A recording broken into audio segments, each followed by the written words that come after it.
فريق الترجي التونسي شيخ الأندية التونسية يمر في فترة صعبة. كيف شفتوا معنا انهزم في دوري أبطال إفريقيا ذهابا وإيابا أمام فريق مولودي صن داونز. 3 مباريات في الدوري التونسي التعادل سواء داخل الميدان ولا خارج الميدان. المدرب عند القدوم ديالو لفريق الترجي التونسي كنا كنتمناو يدير شي إضافة لفريق الترجي التونسي. ساعة هو عاد زاد هبط نادي الترجي التونسي شيخ الأندية التونسية إلى الصفر.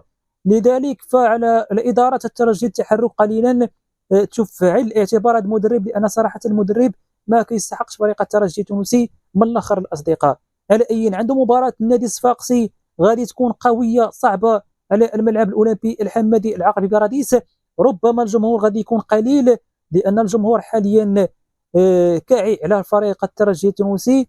لذلك ربما الجمهور غادي يكون قليل على الملعب في مباراه النادي الصفاقسي في الكلاسيكو. غادي تنطلق هذه المباراه مع 3:30 وغادي تكون منقوله على قناه الوطنيه واحد وايضا قناه الكاسيت اثنان وايضا الموقع ديوان. وغادي تلعب بالفعل يوم الاربعاء اللي هو 29/4/2026. نتمنى الحظ الموفق لفريق الترجي التونسي يستعد الاداء ديالو، لان صراحه الاداء ما كيليقش بفريق الترجي التونسي معروف على الصعيد العالمي. لذلك كنتمناو ان شاء الله يرجع في المستوى العالي ديالو.